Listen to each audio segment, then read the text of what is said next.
Salut, c'est Thomas. Aujourd'hui, on va voir quel est le moment idéal pour faire ses pronostics. Alors en gros, je te parle de, quand je dis ça, je vais t'expliquer le meilleur moment pour analyser tes matchs. Alors j'ai la mauvaise habitude de dire dans cette nouvelle vidéo patati patata, parce que ça va changer, parce que maintenant les contenus sont aussi disponibles sur plusieurs applis de podcast. Donc tu as SoundCloud, tu as iTunes, tu as Google Podcast, Stitcher, TuneIn.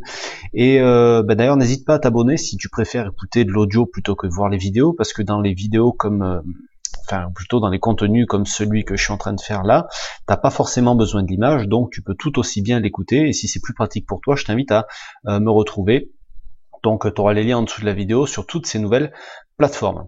Donc aujourd'hui, qu'est-ce que je voudrais te montrer? Je voudrais te montrer le meilleur moment pour analyser tes matchs, pour faire tes pronostics. Pourquoi je te parle de ça aujourd'hui? Alors cet été, en fait c'est une réflexion que j'ai eue plusieurs fois, mais cet été j'ai eu une discussion avec le tipster Pangomax autour d'une bière, on s'est vu sur Montpellier, et on a discuté un petit peu de son organisation, de comment, enfin voilà, l'organisation de sa journée, comment, à quel moment il préférait analyser ses matchs, etc., etc. Donc voilà, une discussion classique autour des paris sportifs. Et donc lui, en gros, il préférait faire ses analyses le matin. Il aimait bien faire ça le matin. Et moi, c'est l'inverse, tu vois. Par exemple, moi, ça va être l'après-midi. En général, entre 13h et 15h, 16h, voilà, c'est le moment que je préfère pour faire mes analyses. Il y a eu une période où c'était très tôt le matin, genre entre 5h et 6h du matin, parce que il y a une époque où j'étais debout à cette heure-là, et j'avais du temps à ce moment-là, et bon, c'était pas mal, mais finalement je préfère l'après-midi, je suis bien mieux l'après-midi. Donc peut-être que toi, d'ailleurs, c'est un autre moment, d'ailleurs tu pourras me le dire dans les commentaires, toi, quand est-ce que c'est ton meilleur moment pour analyser. Et en fait, pourquoi je fais ce contenu aujourd'hui, c'est parce que on est tous différents, parce que on a tous des rythmes de vie différents, on a tous des rythmes, une horloge interne corporelle qui est biologique, qui est différente. Et en fait, on n'est pas au top chacun, on n'est pas en pleine possession de son potentiel, tous au même moment de la journée. D'accord? Si tu veux, sur que ce soit toi, que ce soit moi, que ce soit ta femme, ta copine, ta cousine, ton beau-père, tes parents, n'importe qui, on a tous une dose d'énergie pour la journée.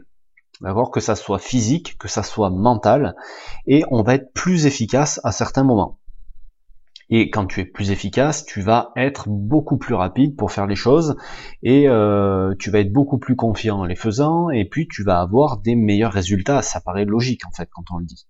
Et à tel point qu'il y a des fois, si tu es pendant ta période, la période qui te correspond à toi, il va peut-être te falloir 30 minutes pour faire quelque chose, alors que si tu es en dehors de cette période-là, si tu es à un autre moment de la journée, eh ben il va peut-être te falloir 2 heures pour faire exactement la même chose ou pour trouver les mêmes informations quand il s'agit de pronostics pour tes paris sportifs.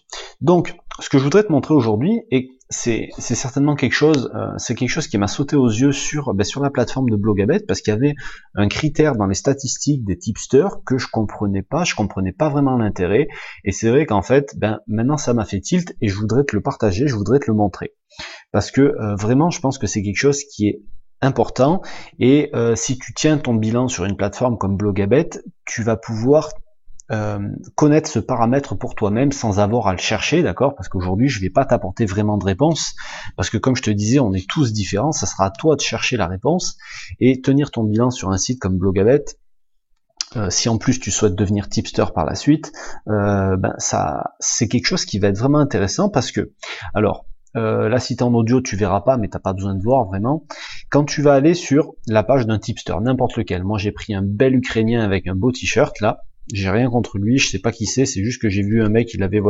150 paris à peu près, il avait un bilan légèrement positif. J'ai pas cherché à trouver un bon tipster, je voulais juste pas un très mauvais tipster, je voulais un mec qui avait des résultats positifs.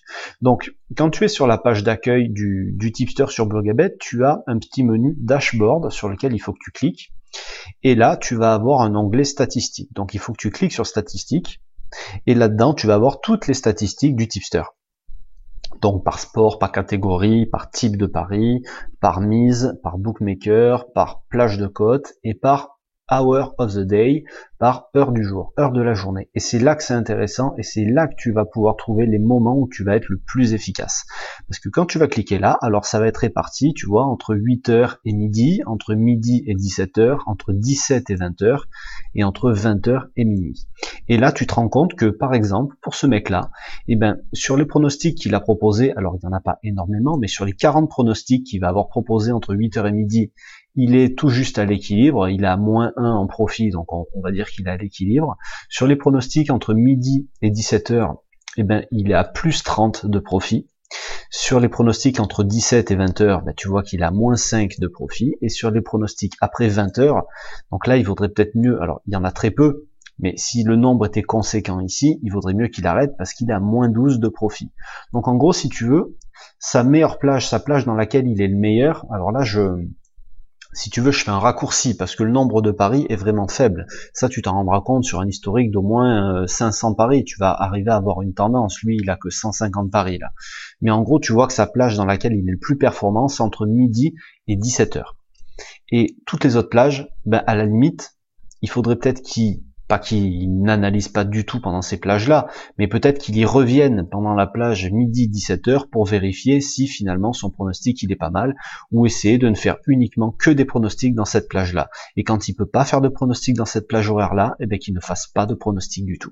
Ça peut paraître assez pas brutal dans le sens violent, mais assez brutal de dire ne pas faire de pronostic à partir d'une certaine heure ou au-delà d'une certaine heure, mais quand tu regardes les statistiques de certaines personnes, tu t'apercevras que il y a des gens qui vont sélectionner un tipster en disant ben, quand il est sur des stacks de 1 sur 10 ou 2 sur 10, il est meilleur.